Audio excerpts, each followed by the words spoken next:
Bienvenue dans Smart Bourse, votre émission quotidienne sur Bismart pour rester à l'écoute des marchés chaque jour, du lundi au vendredi à 17h pour la grande édition. Si vous nous suivez en direct, en replay évidemment chaque soir sur bismart.fr et en podcast bien sûr sur l'ensemble de vos plateformes préférées. Au sommaire de cette édition ce soir, les marchés boursiers qui baignent dans un océan de records. On a vu les multiples records du DAX allemand ces derniers jours et ces dernières semaines.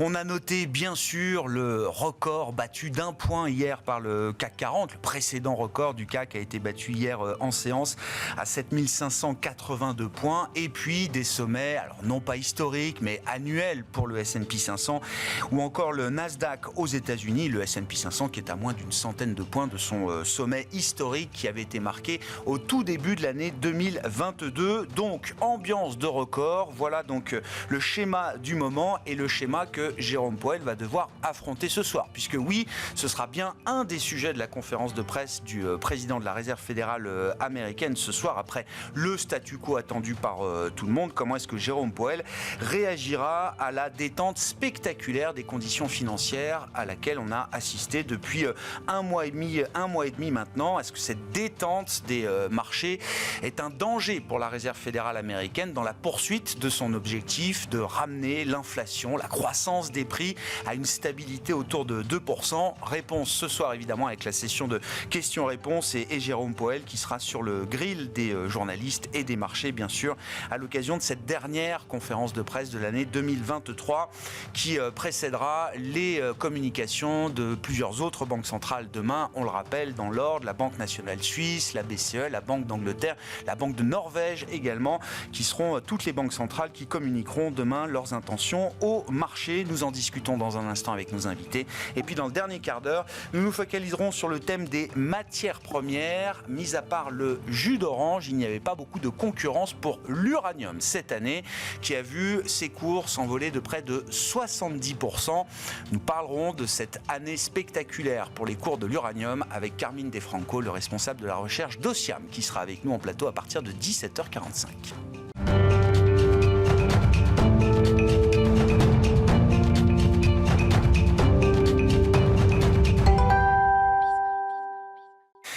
Mais d'abord, chaque soir en ouverture de Smart Bourse, les infos clés du jour sur les marchés, c'est Tendance mon ami et c'est avec Côme Dubois. La bourse de Paris évolue sans tendance aujourd'hui après avoir marqué un nouveau record historique hier à 7582 points. Les marchés temporisent avant la communication de la Fed. Les investisseurs sont persuadés que la Fed amorcera une baisse de taux l'année prochaine. Un sentiment conforté encore par la publication aujourd'hui des prix à la production aux États-Unis pour le mois de novembre, qui ne progressent plus que de 0,9% sur un an. Du côté du Royaume-Uni, à la veille de la réunion de la BOE, les investisseurs ont pris connaissance de la contraction de l'économie de 0,3% sur un an en octobre, pour la première fois depuis juillet. Du côté des valeurs, Carrefour chute aujourd'hui, son titre perd plus de 3,5% au cours de la séance. Le groupe implanté en Argentine souffre des récentes annonces du président nouvellement élu Javier Milei, qui a annoncé aujourd'hui une dévaluation de 54% du peso argentin et un programme d'économie budgétaire drastique pour redresser l'économie du pays. Du côté du secteur de la chimie, Arkema et BASF bondissent aujourd'hui. Leurs titres gagnent entre 4 et plus de 5% au cours de la séance, après qu'UBS ait relevé ses recommandations d'achat sur les deux titres. Demain, côté statistique, les investisseurs prendront connaissance des décisions de politique monétaire de la BCE, de la Banque d'Angleterre, de la Banque nationale suisse et de la Banque centrale de Norvège. Ils prendront également connaissance des chiffres des ventes de détail et du commerce extérieur de novembre aux États-Unis. Tendance mon ami chaque soir avec Côme Dubois dans Smart Bourse sur Bismart.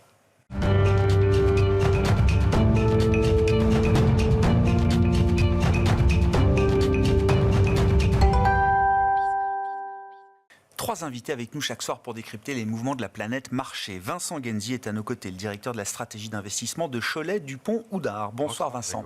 Merci d'être là. Merci à Edmund Ching d'être avec nous également. Bonsoir Edmund. Bonsoir. Vous êtes directeur global des investissements de BNP Paribas Wealth Management et Raphaël Thuin est également à nos côtés. Bonsoir Raphaël. Bonsoir. Merci d'être là. Vous êtes responsable des stratégies de marché de capitaux de Tikehau Capital. Raphaël, est-ce que Jérôme Powell va se sentir en danger ce soir par rapport à l'objectif de la Fed qui est de ramener l'inflation à une stabilité autour de 2% et au regard, ce que je décrivais en introduction, une détente spectaculaire des conditions de marché, des conditions de financement depuis 1 mois et demi maintenant à travers la baisse des rendements et l'envolée des marchés actions pour dire les choses simplement. Est-ce que c'est un problème pour Jérôme Powell à ce stade ?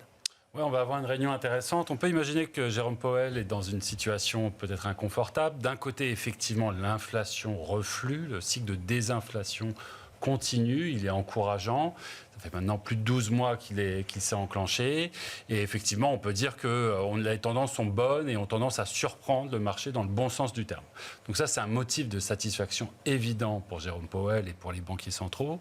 Et effectivement, c'était un curseur indispensable pour imaginer un potentiel pivot.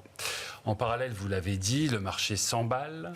Les conditions financières, donc l'accès au crédit, l'accès aux liquidités, se sont beaucoup détendues ces dernières semaines. Et de ce point de vue-là, on doit imaginer un Jérôme Powell qui est probablement moins confortable, moins confiant vis-à-vis de cette dimension-là. On a beaucoup dit que le marché faisait le travail de Jérôme Powell à sa place, avec des taux qui s'envolaient. Il n'y avait plus besoin de remonter les taux. On pouvait attendre et laisser faire le marché. Aujourd'hui, ce n'est plus le cas.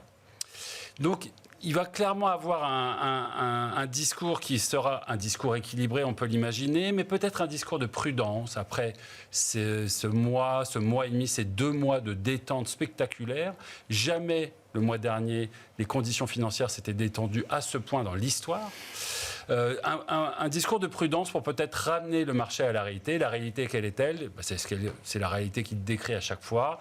L'inflation va mettre du temps à descendre. D'ailleurs, on peut remarquer qu'elle continue à refluer, mais peut-être plus doucement. On a vu que l'indice des prix à la consommation hier aux États-Unis était assez stable. Et il est stable depuis juin, donc on sent que ça va mettre du temps. On sent que certains indicateurs continue à être résilient autour des services. On en parle beaucoup, mais les prix dans les services ne baissent pas. L'inflation dans les services ne baisse pas. Donc, clairement, le combat n'est pas gagné. Et puis, si vous regardez, vous mettez à la place de ce pauvre Jérôme Powell, effectivement, des conditions financières qui se détendent très vite, des taux sur le marché qui ont beaucoup baissé, des loyers qui restent très élevés aux États-Unis, le Bitcoin à 42 000. Bref, il y a beaucoup de raisons de dire, attendez là, on ne va pas se précipiter. Donc, peut-être que si on devait parier, un discours plutôt sur la prudence serait envisageable. Ouais.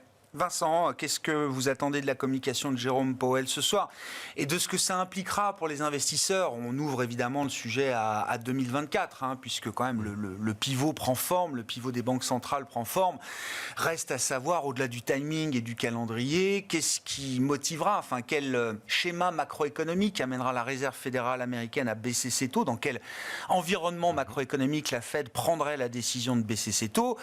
Et de quel montant ? C'est-à-dire, quelle va être l'ampleur de ce cycle de baisse de taux que tout le monde attend désormais pour l'an prochain ? J'ajouterais 2 choses à ce qu'a dit Raphaël concernant Jérôme Powell. Je m'associe tout à fait à ce qu'il a dit. Je pense que ce qu'on a du mal à imaginer, c'est comment la Fed ressent le climat actuel. C'est un climat qui est encore dans le sens de l'inflation ou dans le sens de la poursuite de la désinflation. La désinflation est là, mais ce qu'on n'a pas encore vu, c'est le plateau.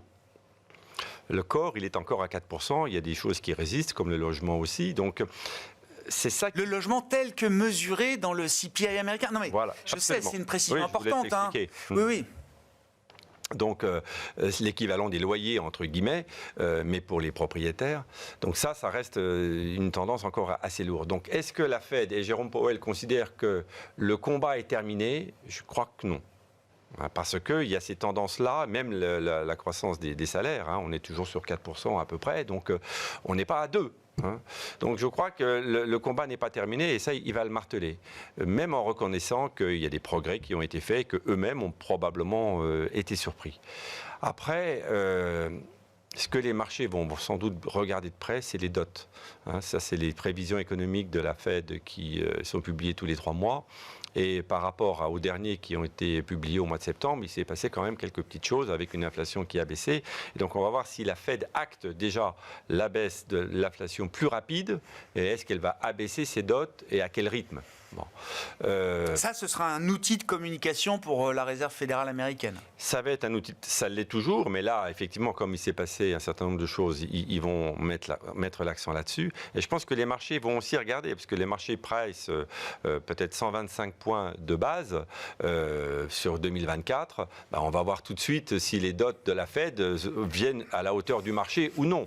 Et là, je n'ai pas la réponse. Je pense que ce sera moins que ça. Et d'ailleurs, il y a le consensus du marché, puis il y a le consensus des stratégistes, et les stratégistes se disent tous, ça ne va pas aller aussi vite que ça. Bon, alors, est-ce que ce sera considéré comme une déception par le marché ? Peut-être pas. Enfin, ça dépend de qui sur le marché. Moi, ce que je crois, c'est que même si au niveau de la politique monétaire, il y a un petit peu de déception, on se dira, bon, c'est reculer pour mieux sauter.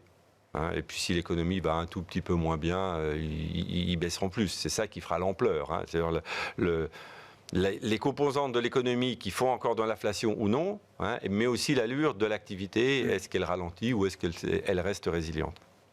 La deuxième chose, c'est l'évolution des taux longs. Parce que là, la forte baisse qu'on a vue, dont on parlait tout à l'heure, ça a commencé par les taux longs qui sont passés de 5 à 4,20. Et si on imagine que les dots de la Fed restent à 4, comme ce que price le marché, bon, peut-être que les taux longs vont rester à ce niveau-là, mais si les dots de la Fed sont à 4,5 pour fin 2024, il faudra peut-être réajuster un petit peu le marché obligataire. Donc, une des réactions que l'on pourrait avoir sur la partie obligataire, c'est un petit retracement du mouvement de baisse des taux qui me semble quand même enclenché, mais qui va sans doute un petit peu vite. Et on verra derrière si des actions... Mais je pense que les actions tiendront un petit peu mieux. Elles sont dans un monde à part, les actions aujourd'hui. Non, dans un monde à part, mais... On y reviendra. On y reviendra. Mais... Vos commentaires, Edmund, sur ce qui se passera tout à l'heure et comment est-ce que vous comprenez la fonction de réaction de la Réserve fédérale américaine ? Non, mais dans cette idée du pivot, c'est-à-dire qu'est-ce qui va amener la Réserve fédérale américaine à enclencher une première baisse de taux ? Est-ce que c'est simplement la poursuite d'un mouvement de désinflation encore devant nous ? Il y a peut-être encore de la place et du potentiel.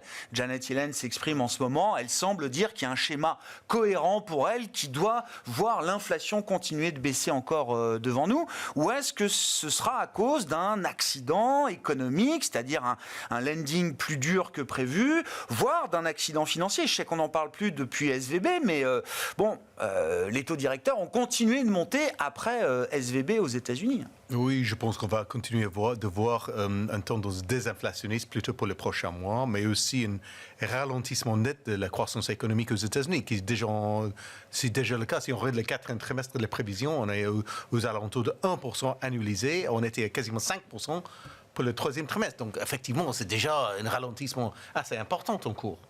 Et si on voit la même chose encore une fois, au premier trimestre de l'année prochaine, ça va quand même conforter la Fed un peu. Mais bon, tout cela dit, c'est vrai qu'on a passé de 5% à 4,20, c'est quand même un mouvement énormissime. Je pense qu'il faut se calmer un peu. Non, mais c'est frustrant pour moi, parce que là, j'ai essayé de pousser tous nos clients à acheter les portefeuilles obligataires. À 5%. Personne n'en voulait. Ils n'ont pas fait, et maintenant, c'est pas le même. Mais parce qu'à 5%, on entendait des gourous nous dire ça va à 6, ça va à 7. Ouais, voilà, mais on a poussé. Bon, ils ont acheté un tout petit peu, mais le problème maintenant, on se retrouve à 4,20. Et là, c'est plus le moment d'acheter à 4,20 alors. C'est moins intéressant, évidemment. C'est moins intéressant, voilà. C'est plus risqué. C'est plus risqué. Voilà, le risque rendement, le ratio, c'est pas le même. Donc, c'est un peu frustrant. Qu'est-ce qui va... Parce que sur le mouvement qu'on observe depuis un an, c'est quand même, encore une fois, alors ce phénomène de désinflation immaculée, l'idée que la désinflation est allée plus vite, y compris ces derniers mois, que la dégradation de l'économie. Ouais. Dans la phase devant nous, Edmund, est-ce qu'on est toujours dans cette idée-là ? On sera plus surpris par la baisse encore de l'inflation que par la dégradation de l'activité macroéconomique ? Ou est-ce qu'à un moment, c'est la dégradation macro qui ira plus vite que la baisse de l'inflation ? C'est possible, ça dépend de la consommation domestique aux États-Unis qui se tient assez bien pour l'instant, mais on va voir après Noël comment ça marche.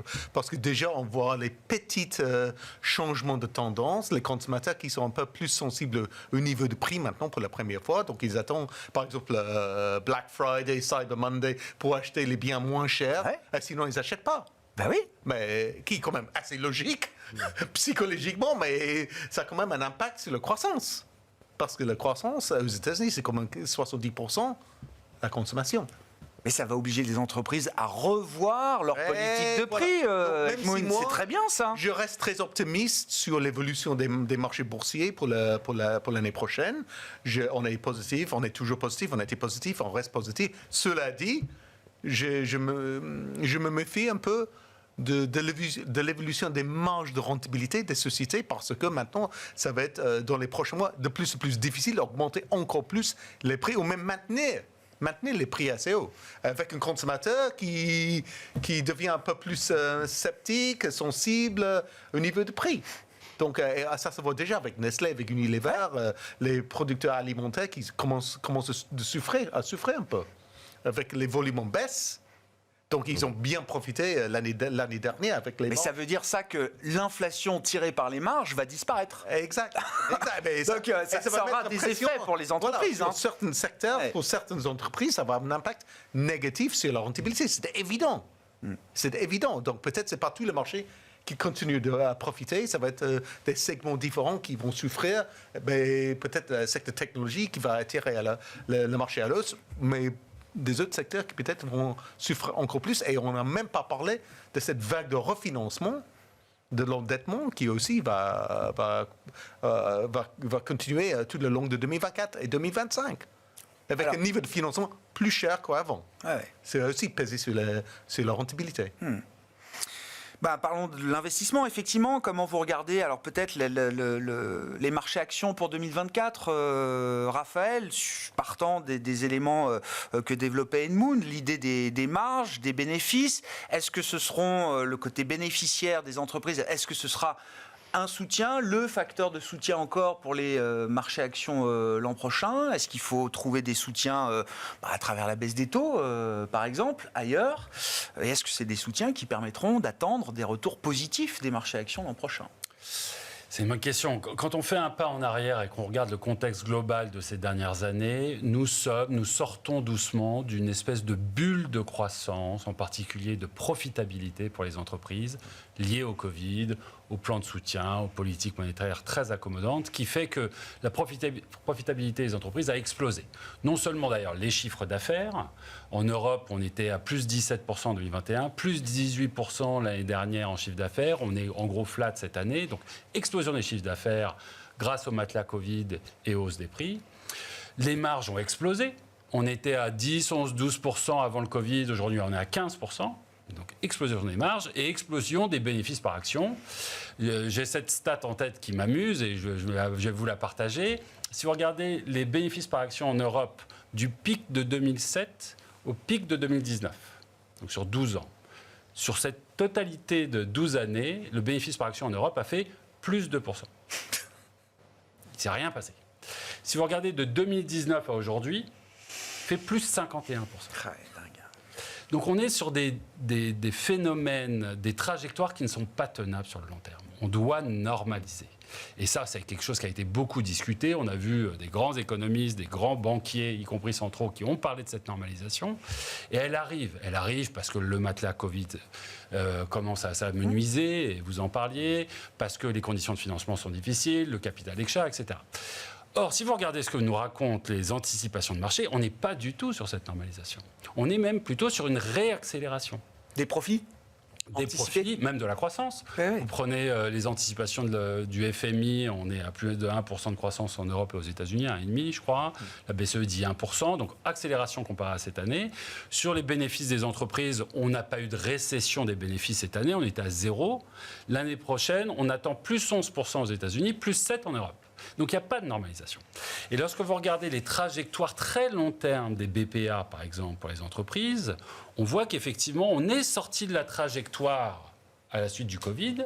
Et si vous regardez les anticipations, on y reste. On continue jusqu'à la planète Mars. Donc, peut-être que cette fois-ci sera différente. Peut-être qu'il y a quelque chose qui justifierait je ne sais quoi, mais quelque chose qui justifierait que ça y est, on rentre dans un boom de productivité. Un boom démographique peut-être, j'en sais rien. Rien de tout ça, dans ce cas, n'est évident. Si ce n'est pas le cas, à un moment, il va falloir normaliser. Et peut-être notre pari, et c'est pour ça qu'on est plutôt prudent, c'est que la normalisation, elle va arriver dans un contexte de taux contraints, de financement contraint. Le risque de trou d'air existe. Et je rajouterai un dernier point.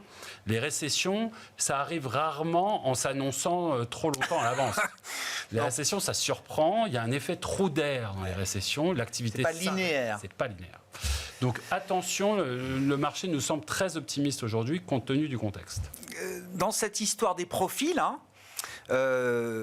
qui va le plus souffrir de la normalisation? C'est-à-dire que dans les plus 11% de profits d'IPS attendus l'an prochain aux États-Unis, quelle est la part qui est liée à la bulle des profits, qui est captée par un petit groupe de valeurs qu'on appelle les 7 magnifiques, les GAFAM, etc., par rapport au reste du marché pour lesquels le même sort n'a pas été réservé, notamment pour cette année 2023.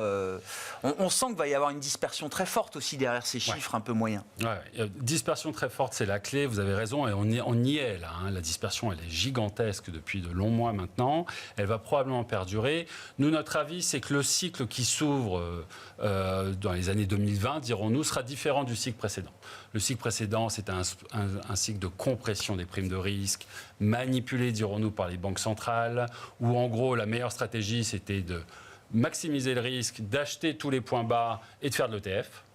Et que dans le cycle qui s'ouvre à nous, qui sera un cycle où les taux vont probablement être plus élevés, et on le dit, mais on n'est pas les seuls, c'est ce que raconte le consensus aussi, où l'inflation risque de se maintenir à des niveaux plus élevés, où le capital sera plus cher, les bulles spéculatives risquent de se dégonfler, et peut-être un retour de la value, de l'économie réelle, de l'industrie, de ces tendances qui avaient un petit peu sous-performé sur les 10-15 dernières années. Les actifs réels, comme on dit.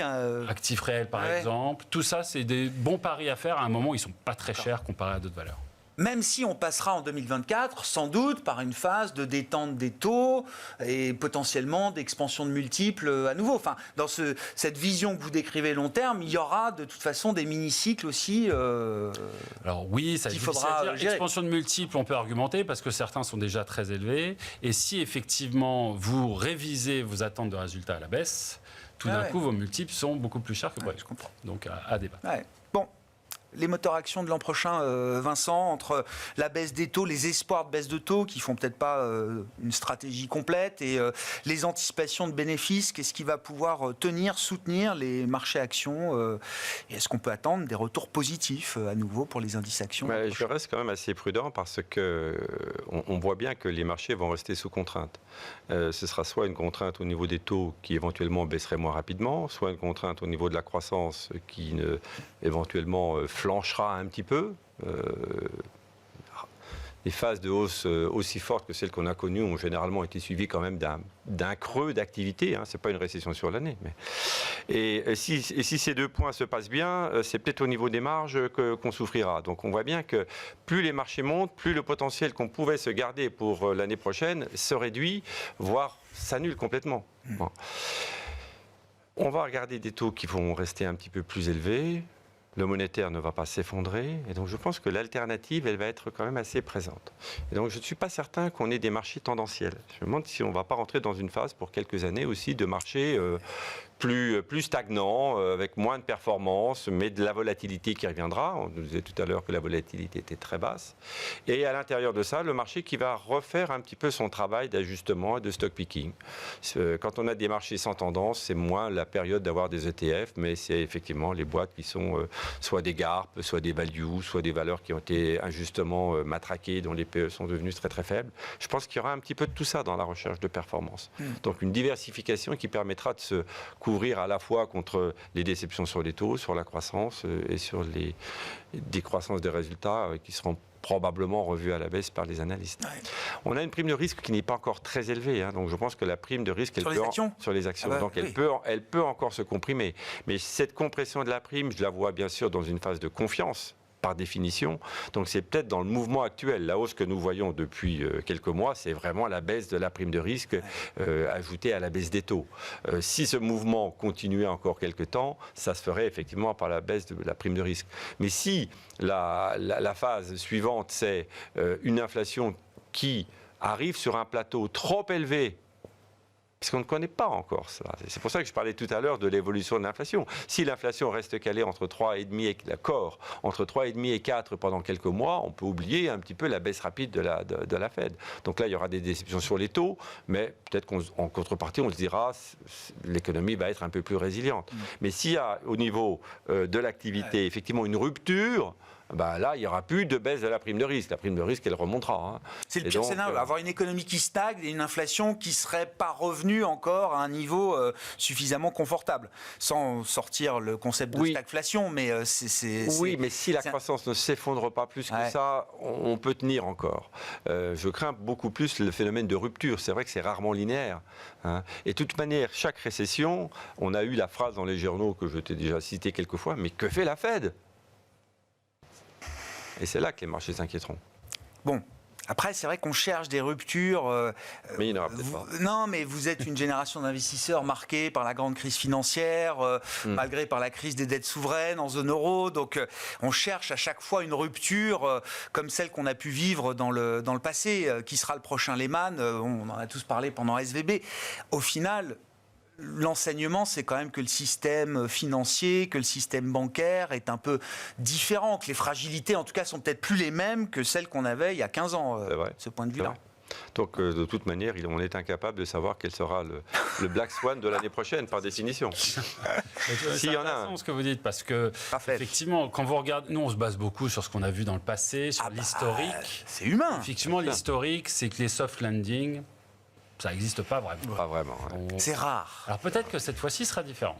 Et c'est possible. Effectivement, on a tous été surpris de la résilience des entreprises, la capacité de maintenir les bénéfices, de cette capacité pour les taux d'intérêt d'augmenter sans trop de casse jusqu'à présent. Donc peut-être que ça sera différent. Le soft landing, c'est rare, mais Lehman aussi, c'est rare. Non, mais tout est possible. Mais si vous regardez derrière vous avec un peu d'humilité en vous disant qu'est-ce que nous racontent les épisodes précédents, il y a des raisons d'être inquiet. Ceci étant, quand on analyse tous les facteurs qui ont contribué à la résilience de l'économie, que l'on ne connaît pas au moment où ça se passe, mais avec un peu de retard, un décalage, tout ça est bien analysé, tous ces facteurs-là, ils sont quand même en train de s'émousser. Donc il faudrait qu'il y ait d'autres facteurs de résilience qu'on n'a pas encore vus. Edmund, sur l'investissement action, donc vous disiez toujours positif à ce stade, vous l'avez été tout au long de l'année, il faut l'être encore aujourd'hui. Qu'est-ce qui fonde encore votre optimisme ou le côté constructif que vous gardez sur les actions et qu'est-ce qui vous ferait changer d'avis peut-être à un moment en 2024 ? Déjà, je trouve qu'il y a plusieurs marchés actions qui restent assez peu chers. En Europe, par exemple, le Royaume-Uni qui souffre énormément en ce moment, le Japon, on parle des pays émergents, soit l'Amérique latine, soit bien sûr la Chine, est très peu cher. Tout le monde déteste la Chine aujourd'hui, mais les actions sont très peu chères. Même les grandes sociétés technologiques en Chine, style Alibaba. Si on compare Amazon avec Alibaba aujourd'hui, on a plus de croissance chez Alibaba, mais en termes de valorisation, il n'y a rien à voir entre les deux. Amazon est très cher et Alibaba très peu cher, à cause de cette prime de risque spécifique à la Chine. Donc, je trouve qu'il y a plein de choses à acheter en ce moment. C'est vrai, s'il y a un accident, ce sera probablement aux États-Unis, qui est un problème pour les marchés actions, parce que si on regarde le marché actions mondial, il est quand même dominé à 70%. Le marché actions américain est plus fragile que les autres aujourd'hui. Je pense, parce que si on regarde le Magnifique 7, on a des niveaux de valorisation qui sont très chers. Et en même temps, si on a les 7 composants, il y a quand même quelques composants. Ils ne sont pas si chers que ça. Oui, mais on a moins de croissance. Hein. On a moins de. Par exemple, Amazon. Hein. Oui. Ce que je crains, par exemple, Amazon. Même Apple a plus de croissance sur les derniers trimestres. Voilà. Et iPhone 15, ils ont du mal à faire pousser les volumes comme avant. Le moment que je regarde la publicité d'Apple, qu'est-ce qu'il parle ? Il parle de titane. Qui achète un téléphone portable parce que. Mais est-ce qu'on achète en titane ? Est-ce qu'on achète, non, franchement. Est-ce qu'on achète encore Apple à cause de l'iPhone, Edmund ? Moi, j'ai l'impression qu'on achète Apple pour d'autres raisons aussi. Alors, les services ou la trésorerie qui est placée à 4,5-5% et qui fait 1 milliard ou 1,5 milliard de résultats nets chaque trimestre automatiquement. C'est vrai, c'est machine à cash. Mais cela dit, ça reste quand même très cher. Il y a très peu de croissance en ce moment. Ah ouais. Et c'est la même chose chez Amazon. Donc même dans la Magnifique 7, il y a quelques-uns qui ont beaucoup de croissance, comme Nvidia. Ça marche très très bien. OK, on peut discuter de la niveau de valorisation, que je ne comprends pas, franchement. Mais en termes de croissance, très bien. Mais il y a des autres où... Et ce n'est pas des boîtes qui vont retrouver un momentum de croissance l'an prochain. C'est pas évident. C'est pas évident. D'accord. C'est pas évident. Et donc pour moi, j'ai du mal. J'ai du mal avec ça, avec ce marché qui domine le marché mondial. Donc je préfère regarder le monde ex-US. Et ce sont des endroits où je trouve, par exemple, on parle des les small mid-cap. Honnêtement, ça c'est un segment très très peu cher partout dans le monde. Et ça, vous avez envie d'être investi sur ces marchés-là, ex-US, comme vous dites, pour alors l'horizon action traditionnel, j'avais plus de 5 ans, j'ai envie de dire, ou est-ce que c'est des marchés qui peuvent payer en 2024 ? Non, qui peuvent payer. D'accord, l'environnement de 2024 peut permettre à ces marchés-là de payer. Par exemple, pour le Japon, je vois qu'il y a toujours un changement structurel en cours qui est toujours assez peu apprécié par la plupart des investisseurs étrangers, qui sont déjà toujours, même après la belle performance des indices japonais cette année, ils sont toujours sous-exposés au Japon pour l'instant. Ouais. Tout le monde préfère acheter les États-Unis parce qu'on comprend bien cette histoire de croissance d'NVIDIA et l'intelligence artificielle, blablabla, OK, mais personne apprécie les grands changements au cœur du Japon. Et le risque de voir une banque du Japon peut-être tenter de normaliser sa politique monétaire à un moment. Non, mais ce serait serait du bruit plus qu'autre chose pour le marché japonais. Je pense que le banque du Japon peut aller très très lentement. C'est déjà le cas. Le nouveau gouverneur, il va pas faire des vagues. Donc, et honnêtement, si on regarde le yen japonais, il est énormément sous-valorisé par rapport aux autres devises. Mais si on regarde en termes de PPP, on est peut-être 25% en dessous du niveau du fair value quoi, à long terme. Parité de pouvoir d'achat. Donc même si ça remonte un tout petit peu, ça va. C'est pour ça qu'on a peut-être aussi des raisons d'être un tout petit peu plus prudent sur le Japon après la hausse qu'on a connue, parce que si le yen se renforce, on sait que généralement ça pèse un petit peu sur le Japon, qui reste un pays très exportateur. Donc le tissu japonais souffrira. C'est pour ça que moi je serais un petit peu moins... je suis un des rares à avoir fait un peu de Japon chez nous, et bon, je commence à être un petit peu moins bullish, quoi. Moins agressif à cause de l'impact de la hausse du yen. Nikkei a pris quasi 30% peut-être cette année, 25-30% en devise locale, évidemment. Sur les marchés qui vous intéressent un peu plus spécifiquement, peut-être dans l'univers action, alors puisqu'on parle de ce qui est pas cher, il faut qu'on parle des small caps. Est-ce que c'est suffisamment pas cher ? Est-ce que ça peut l'être toujours plus ? Non, les small caps, c'est vrai qu'il y a une question de valorisation. Et on voit aussi que depuis 1 mois et demi, elles ont quand même rebondi. Donc, enfin, tout a rebondi, de toute manière. Oui. C'est ça qui était assez satisfaisant. C'est pas uniquement les Magnificent Seven. Sauf le pétrole, on pourrait en dire un mot. Mais je parle de la partie equity. Donc, ça montre qu'il y a quand même une prise de conscience. C'est comme l'immobilier, les foncières. Il y a une prise de conscience de la valo et du fait que si on a vu un point haut sur des taux lots à 5%, ça vaut peut-être quand même le coup de se réintéresser. Il n'empêche que je pense que les flux mettront un petit peu de temps à revenir. Donc, pour moi, les small caps, c'est quand même un pari sur une accélération de la croissance économique. Et je n'ai pas encore envie de jouer ça. Je préfère... C'est pas en première ligne pour vous dans une stratégie. Mais on sait qu'il faudra y être. Si le soft landing est vraiment réussi et accompli et qu'on a une phase de croissance, encore une fois, d'amplification de la croissance, parce que là, on est quand même dans une phase de modération de croissance. Il y a de la croissance attendue l'année prochaine, mais c'est moins que cette année. Et même au niveau mondial. Donc, oui, alors Raphaël disait réaccélération, mais réaccélération par rapport au point bas de croissance qu'on a en cette fin d'année 2024, parce que les US vont être à plus de 2% de croissance sur 2023. Oui, mais ce sera beaucoup. Oui, mais ce sera beaucoup moins. Ce sera moins l'an prochain. Oui, d'accord. Donc, est-ce qu'il y aura un creux ? voilà. Ou est-ce qu'on va éviter ce creux et se dire, bon, ben voilà, il y a une nouvelle histoire, l'intelligence artificielle, c'est la nouvelle TMT, pourquoi pas. Peut-être pas de la même ampleur quand même.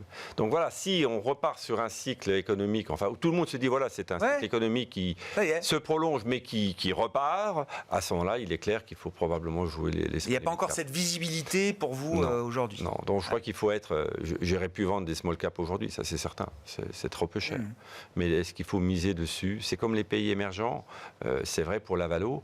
Quoique la valo, elle est très variable, parce que vous avez l'Inde qui a beaucoup mieux performé, vous avez le Brésil qui n'a pas fait si mal que ça. En fait, c'est la Chine qui pèse énormément. Et là, la prime de risque, je pense qu'elle ne va pas disparaître tout de suite. Surtout qu'il va se passer quelque chose au mois de novembre l'année prochaine aux États-Unis et que ça peut encore peser sur la prime de risque de la Chine, si Trump est réélu. Donc, je reste un peu dubitatif sur les pays émergents. Donc, je maintiens un pari quand même sur la partie américaine pour la visibilité, la qualité du tissu industriel et du tissu technologique. Même si c'est cher, on n'est pas encore de des niveaux de bulle absolus. Sur l'Europe, je ne suis pas surpondéré sur l'Europe, mais grosso modo sur la partie action, je suis équilibré. Neutre. Dans gestion équilibrée, on est grosso modo à 50, avec une petite surpondération sur la partie américaine. Dans l'idée de la normalisation, est-ce qu'on peut avoir aussi ce qu'on appelle un retour à la moyenne pour des classes d'actifs comme les small caps? Est-ce que c'est envisageable ou est-ce qu'il y a un problème structurel, peut-être comme pour la prime de risque sur la Chine? Est-ce qu'il y a désormais quelque chose de structurel qui s'est installé sur ces marchés et qui limite peut-être le potentiel de revalorisation? Oui, alors le cauchemar de l'investisseur, et on l'a tous fréquenté un jour ou l'autre malheureusement, c'est le value trap.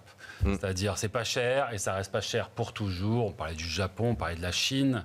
J'aime bien cette stat de la Chine. Le MSCI China, entre 92, date du lancement de l'indice, et aujourd'hui, il a fait 0%. Donc on parle de value trap. Clairement, la valeur ajoutée du tissu productif chinois, il finit pas dans la poche de l'actionnaire aujourd'hui. Est-ce qu'on a des value traps autour des small et mid cap, autour du Royaume-Uni? À voir. Probablement qu'il y a des choses à faire aussi. Nous, on aime bien l'Europe, on se renforce sur l'Europe. On était historiquement plutôt investi sur les US, parce que c'est là où il y avait la croissance, évidemment. L'année prochaine, il y aura match en termes de croissance entre les US et l'Europe. Cette réaccélération, elle est anticipée par les marchés en Europe en particulier. Et c'est vrai que restockage, salaire réel positif, etc. Il y a aussi des choses positives pour l'Europe devant nous. Des grandes tendances qui s'ouvrent à nous dans cette nouvelle ère, cette nouvelle décennie, sur lesquelles l'Europe sont raisonnablement bien situées, autour de la santé, de la transition énergétique, du luxe, pourquoi pas aller. Tout ça, c'est des choses qui peuvent bénéficier du marché européen. Ce retour de la value sur lequel on peut parier dans un monde, encore une fois, où les primes de risque sont plus larges et où les taux sont maintenus à des niveaux plus élevés, la value peut avoir aussi sa carte à jouer. Et tout cela à un moment où l'Europe est très décotée comparée aux États-Unis. Elle n'a jamais été aussi décotée en termes de multiples de valorisation qu'aujourd'hui. Donc il y a de la place pour effectivement qu'on ait une reconvergence de l'Europe. Ça, c'est quelque chose qu'on va regarder. Et puis globalement, mais là c'est assez ennuyé ce que je vais dire, être prudent, on l'a dit, se concentrer sur des tendances de long terme qui permettent d'avoir des sources de croissance à un moment où la croissance va se faire rare, va être plus locale. Probablement un monde où moins de croissance, un peu moins hyper optimisé. Ces tendances, il y en a plein, à vous de les choisir. Chez nous, on va faire effectivement de la transition énergétique, la souveraineté européenne, c'est quelque chose qui nous agite beaucoup en ce moment. On peut parler du luxe, qui est aussi une autre méga tendance peut-être. L'accès des pays émergents aux classes moyennes, à la consommation, quantité de choses à faire, où là encore, il y a des acteurs européens qui sont moins chers et ont beaucoup de croissance devant eux. Donc c'est plutôt ça qu'on va regarder. Sur l'Europe, Edmund, je reviens aux banques centrales, mais comment vous voyez la séquence Fed, BCE l'année prochaine? Est-ce que la BCE va essayer de coller au plus près de ce que fait la Fed et de son calendrier, sachant que les situations peuvent apparaître différentes de part et d'autre de l'Atlantique? Est-ce que la BCE pourrait prendre une forme de leadership dans les baisses de taux? Il y a une pression qui monte en ce sens-là chez les investisseurs, notamment européens, de dire que la BCE a le narratif parfait pour ne pas attendre la Fed dans les baisses de taux. Non. Je pense que la Fed va prendre le lead comme d'habitude pour une raison très simple.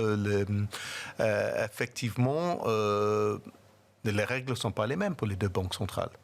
Pour la Réserve fédérale, il faut quand même regarder à la fois le taux d'inflation, ils ont un objectif, mais aussi la croissance en termes d'emploi. Mais pour la BCE, ils ne regardent que de l'inflation. Ça reste encore aussi vrai aujourd'hui. Oui. Ouais. Ah oui.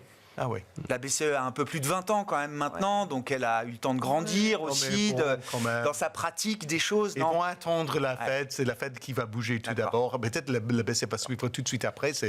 Selon nous, c'est ça. Ils vont simplement bouger le jour après, ou plus ou moins. Mais ça peut. Est-ce que ça peut être oui, mais est-ce que ça peut impliquer un scénario un peu douloureux pour la zone euro? C'est-à-dire que si la Fed, dans un scénario de résilience continue de l'économie américaine, décale encore un peu plus dans le temps ses baisse de taux à partir de juin, voire peut-être septembre.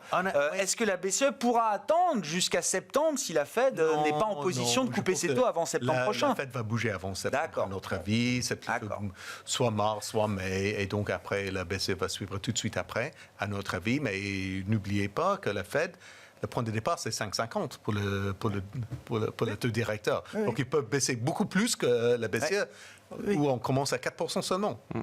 Oui, enfin, donc 0,50 pour nous, 4%, c'est quand même...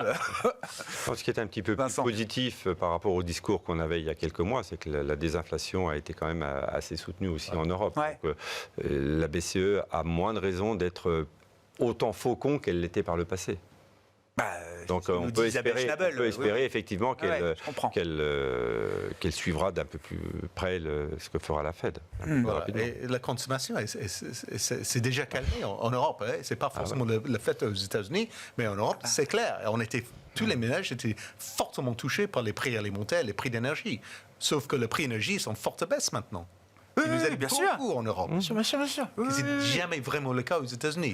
Non seulement la consommation s'est calmée, mais c'est-à-dire que aux États-Unis, la consommation est allée au-delà de la tendance pré-Covid, quand nous, on est toujours resté en dessous. Bon, sur le match BCE-Fed, je ne sais pas, est-ce qu'il y a un cas ou des cas intéressants peut-être autour de la synchronisation ou désynchronisation de ces deux grandes banques centrales? Ouais, c'est intéressant parce qu'effectivement, elles ne sont pas dans une situation très similaire, déjà dans le mandat, vous l'avez bien dit, mais aussi lorsque vous regardez la composition de l'inflation, en Europe, elle a un facteur énergie qui est très important, beaucoup plus qu'aux États-Unis.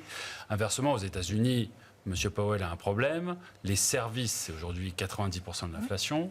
Les services, ça met du temps à descendre, c'est très résilient, c'est moins sensible aux politiques monétaires, très sensible au marché du travail. Et manque de chance, le marché du travail est très robuste aux États-Unis. Donc il y a des matières aux États-Unis à être patient. Parce qu'effectivement, cette dimension service qui explique la grosse partie de l'inflation va mettre du temps à descendre et le marché du travail va mettre du temps à se desserrer. En Europe, on n'a pas été touché de la même manière. Non, aujourd'hui en Europe... Ça peut aller plus vite alors. Ça peut aller plus vite. Le ralentissement économique en Europe est plus prononcé et peut-être plus avancé qu'aux États-Unis. Donc peut-être que la marge de manœuvre sera plus importante en Europe plus rapidement qu'elle ne pourra l'être aux États-Unis dans ce scénario de résilience de l'inflation. Bon. Demain pour la Banque Centrale Européenne et les autres, Banque d'Angleterre également. On attend là aussi maintenant un pivot de la Banque d'Angleterre avec 100 points de base de baisse de taux anticipés par le marché côté britannique pour 2024. Un dernier mot peut-être, Vincent, du pétrole. Je le disais d'un mot tout à l'heure dans le rallye général de novembre. Alors c'était rallye obligataire, rallye action, tout ça se poursuit encore en cette première partie du mois de décembre. L'exception, c'est quand même les matières premières, à commencer par le pétrole. Est-ce que ça nous éclaire sur quelque chose de particulier ? Il y a deux manières de voir les choses, sous l'angle de la demande ou de l'offre. Ce qu'on disait tout à l'heure, c'est que ce n'était pas tellement une révision à la baisse de la demande de pétrole, vu la consommation, puisqu'on ne voit pas un effondrement de l'activité. Donc je pense que c'est effectivement, maintenant on le sait, c'est une offre qui a beaucoup grossi du côté des producteurs américains, mais également de ceux qui étaient un peu pénalisés, comme l'Iran ou d'autres pays sous contrainte, comme l'URSS, pas comme la Russie. Donc, lapsus révélateur.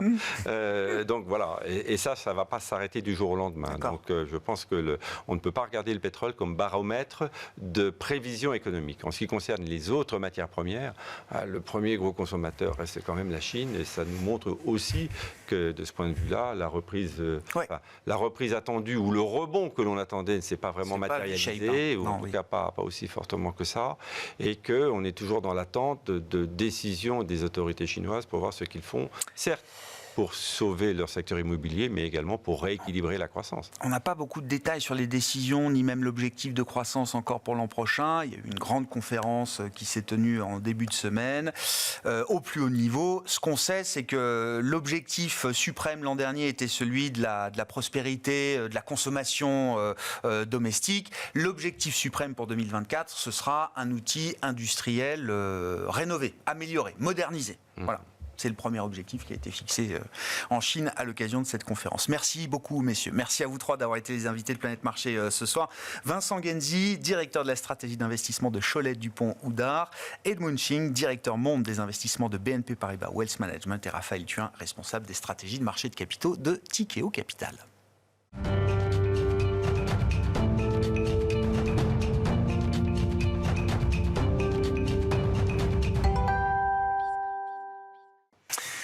Le dernier quart d'heure de Smart Bourse, c'est le quart d'heure thématique. Le thème ce soir, c'est celui des matières premières et plus précisément de la matière première star au terme de cette année 2023. Quand on regarde la performance des cours des matières premières, nous parlons de l'uranium avec Carmine Defranco qui est à mes côtés en plateau, le responsable de la recherche d'Ociam. Bonsoir Carmine. Bonsoir Grégoire. Car oui, c'est vous qui me l'avez appris en préparant cette interview. Alors j'ai été un peu rapide dans la présentation. Seul le jus d'orange a fait mieux que l'uranium cette année dans le compartiment vaste des matières premières. C'est vrai que si on avait posé la question en fin décembre 2022, quel serait le top 3 des matières premières, c'est le jus d'orange, l'uranium et le cacao. À ne pas mélanger, hein, c'est voilà. Il vaut mieux éviter.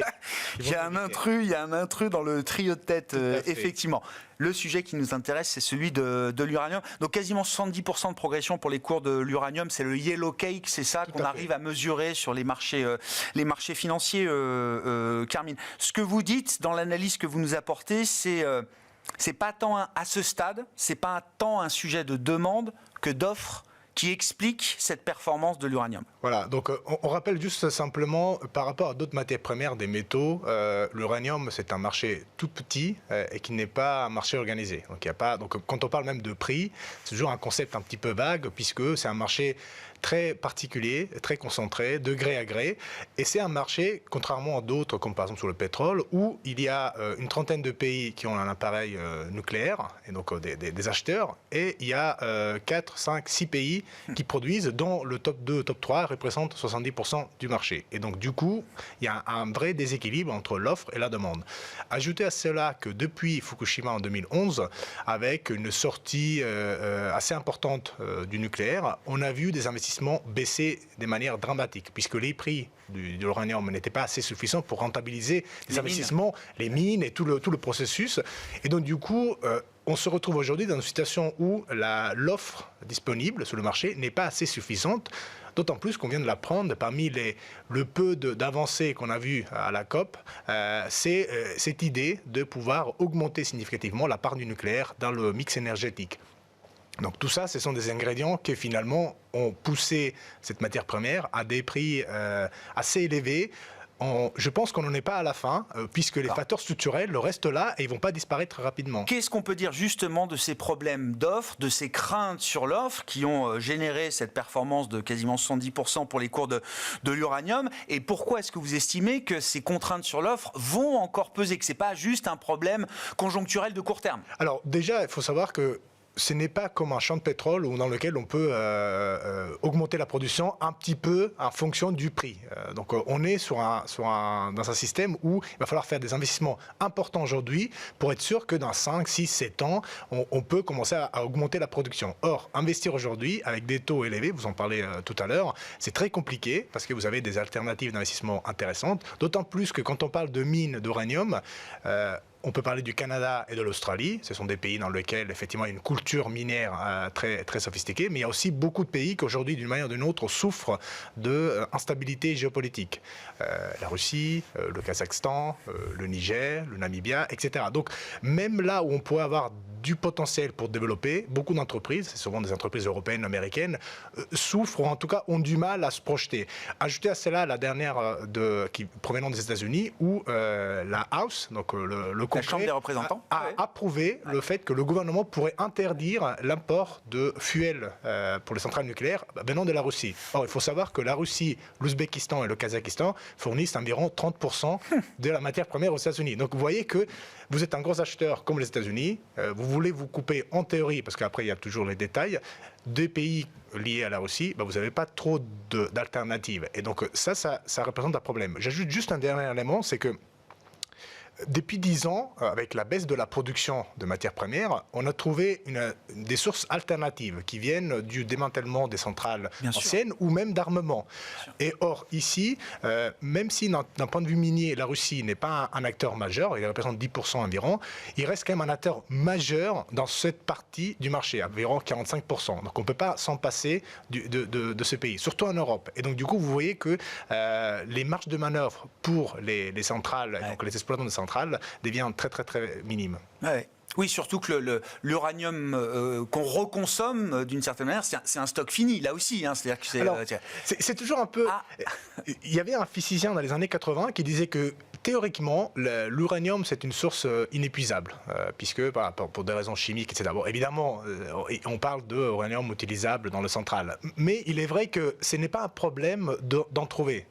On ne parle pas de manque. C'est un problème d'investissement et ça se lie à une volonté, y compris politique, d'assurer une part conséquente au nucléaire. Parce que vous mettez-vous à la place d'une entreprise qui est dans ce business.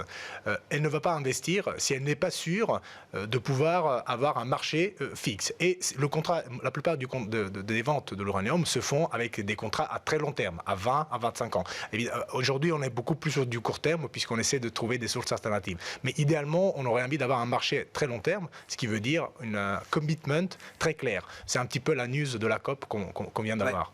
Comment, effectivement, dans un monde beaucoup plus polarisé aujourd'hui entre différents grands blocs géopolitiques, il y a ce concept, alors le concept de mondialisation n'a pas disparu totalement non plus, mais il s'est réorienté vers l'idée de friendshoring ou de travailler avec des pays avec lesquels on partage des régimes politiques, on partage des choses communes, des valeurs pour ne pas, effectivement, pour dire les choses.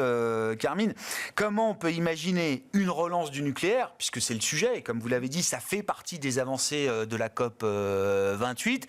Comment est-ce que cette relance du nucléaire peut s'organiser à travers le monde entre des pays producteurs et des pays développeurs de centrales nucléaires pour leur compte propre ou pour le compte d'autres clients? Si on prend le point de vue, disons, de l'Occident, je pense qu'aujourd'hui, nous avons à la fois des entreprises qui sont leaders dans leur métier, y compris en France, enfin surtout en France. On a aussi la chance d'avoir des pays alliés qui sont des fournisseurs très très importants et qui peuvent augmenter, qui peuvent développer plus. Donc, vous disiez Canada, le Canada et l'Australie. Les États-Unis pourront certainement faire plus. Et d'ailleurs, dans le IRA, il y a des éléments pour que l'uranium, en tout cas, puisse être sourcé plus sur le continent nord-américain. Donc, a priori, il ne devrait pas y avoir de sujet. Or, cela ne va pas dire qu'il faut se couper des partenariats qu'on peut nouer, par exemple, avec des pays en Afrique, puisqu'il y a des pays qui ont du potentiel. Évidemment, à court terme, les pays auxquels on pense, notamment le Niger par exemple, ce sont des pays dans lesquels effectivement investir à très long terme avec peu de stabilité peut être un problème. Et donc du coup cela passe par deux choses. D'une part, c'est de sécuriser un accès à la matière première, cela ça reste faisable, mais aussi sécuriser une place raisonnable au nucléaire. Or, c'est peut-être le point de pessimisme, quand on regarde les pays qui ont signé cette volonté de tripler la part du nucléaire, c'est une trentaine de pays. Une trentaine de pays. Ouais. Et donc vous voyez que par exemple en Europe, alors j'ajoute aussi le Royaume-Uni, même si probablement ils ne seront pas très contents, mais disons qu'il y a eu la France, le Royaume-Uni, les pays nordiques et les pays de l'Europe de l'Est, pour des raisons historiques et aussi pour des raisons de géopolitique. Et par contre, il n'y a pas l'Allemagne, il n'y a pas l'Espagne, il n'y a pas l'Italie. Donc vous voyez que même l'Europe n'a pas une même voix sous le sujet. Et donc ça, je pense que c'est peut-être quelque chose qui pourrait freiner à terme. Pour les entreprises qui veulent développer de l'appareil nucléaire, voilà, savoir que tout le continent peut avoir les moyens de le faire ou pas, peut être un élément majeur. Pourquoi vous dites que le Royaume-Uni ne sera pas très content D'être mis avec les pro-nucléaires? Non, avec l'Europe. Avec l'Europe. Ah oui, bien sûr. Ah bah oui. Mais disons que il y a beaucoup de liens historiques et donc je le mets encore avec l'Europe. Mais c'est vrai qu'aujourd'hui l'Europe elle est très divisée sur ce sujet. On l'a vu même il y a 12 mois sur la taxonomie. Et donc effectivement il y a des pays qui ont poussé pour que le nucléaire soit considéré ou pas. Quoi qu'on en dise, physiquement et géographiquement, ils sont toujours là de l'autre côté de la Manche. Ils ne bougeront pas de ce point de vue-là. Tout à fait. C'est un thème d'investissement, c'est un thème qu'on peut exploiter sur les marchés en tant qu'investisseur. Alors, on peut le jouer de différentes formes. Donc, soit on peut adresser via des acteurs majeurs dans le mining. Et donc, il y a des entreprises, y compris une des gros producteurs, c'est une entreprise canadienne, Cameco. Il y a Locake, il y a Reunium Energy. Donc, c'est des pure players. Donc là, vous avez vraiment une exposition à la matière première. Et puis, vous pouvez aussi jouer le compartiment. Donc, par exemple, vous pouvez aller jouer des entreprises qui sont liées à la supply chain. Et donc là, vous avez accès à des gros monopoles ou alors des conglomérats industriels qui peuvent fournir les services. Donc il y a différentes façons de le jouer. On peut jouer aussi la commodities en tant que telle. Ça reste plus compliqué, plus risqué. Ouais. C'est un marché de gré à gré. Je pense que d'un point de vue de diversification de portefeuille, c'est peut-être plus simple de le jouer via les entreprises actives sur le sujet. Quelle chance on donne au nucléaire pour le mix énergétique de demain, Carmine, dans le sens où vous l'avez très bien décrit, c'est des projets de très long terme, avec des risques d'exécution importants, liés à la géopolitique, mais pas uniquement, liés aux compétences aussi. Vous présentiez la France comme étant effectivement pionnier en matière de développement nucléaire. Évidemment, sauf que chez EDF ou ailleurs, tout le monde nous explique que les compétences qu'on avait pour construire notre parc nucléaire, on les a plus aujourd'hui, etc., etc., etc. Est-ce que oui, c'est un choix rationnel, éclairé et pertinent que font cette trentaine de pays sur des horizons de temps qui sont encore une fois très longs? On développe du solaire et des éoliennes beaucoup plus rapidement, pour dire les choses. C'est vrai, c'est aussi le cœur du débat entre ceux qui, disons, peut-être le mot pro-nucléaire et anti-nucléaire, c'est peut-être un peu caricatural, mais ça représente un petit peu les deux groupes. Ceux qui sont contre, ils vont vous dire, et à juste titre, ce sont des investissements colossaux qui nécessitent un engagement centenaire. Vous voyez, la France, c'est l'exemple typique. C'est un pays qui s'est engagé pendant des décennies sur le sujet. Et donc, ils vont vous dire, il serait mieux de déplacer ou d'utiliser ces montants importants vers le développement d'autres énergies. Et puis il y aura d'autres, donc je le mets les camps des plus nucléaires, qui vont vous dire que de toute façon, dans un mix énergétique robuste, dans un mix énergétique qui pourra faire face aux différents aléas, nous allons avoir besoin d'une composante qui puisse être allumée et éteinte. Encore une fois, ce n'est pas le cas avec les centrales nucléaires, mais en tout cas, ce qu'on appelle de la base load sûre. Ça veut dire qu'on en a besoin et on a accès à cette énergie. Et donc, il est clair qu'aujourd'hui, on ne pourra pas s'en passer. Et donc, certains pays, surtout ceux qui ont déjà du dispositif, ont peut-être intérêt à le muscler, à doubler, à augmenter. Pour ceux qui n'en ont pas, c'est peut-être un sujet plus compliqué. Le risque étant qu'avec les nouvelles avancées technologiques, on pourra peut-être construire des réacteurs modulaires plus petits, peut-être moins chers, peut-être plus faciles à exécuter. Le risque, c'est de couper une des peu de sources fiables et bas carbonées auxquelles on peut avoir accès. Et donc du coup, le choix est assez compliqué. Je pense que le choix pour des pays qui ont déjà un gros dispositif, comme la France ou les États-Unis, c'est probablement un non-choix. Oui, c'est ça, oui. C'est la chose à faire. Oui, c'est ça. Il n'y a pas de raison d'en sortir. Capitalisons sur ce parc nucléaire qui existe et qui nécessite d'être développé. Alors après, on peut aussi voir du point de vue de l'Allemagne. Donc on peut se poser des questions s'il était sage de fermer des centrales nucléaires et augmenter la part de charbon. Voilà. Donc ça, c'est plutôt les enjeux de demain des décideurs. Mais c'est vrai que sous le point de compétence, ça part d'un engagement pluridécennal, y compris politique. Donc aucune entreprise va investir s'il n'est pas sûr de pouvoir délivrer. Des horizons qui dépassent les mandats des personnes en poste, évidemment, au moment où elles décident de lancer le CEO et les présidents. Et le CEO, les présidents, effectivement. Merci beaucoup, Carmine. Carmine Defranco qui venait nous éclairer donc, sur cette année de l'uranium dans le compartiment des matières premières, responsable de la recherche d'Ociam, qui était l'invité du quart d'heure thématique de Smart Bourse ce soir.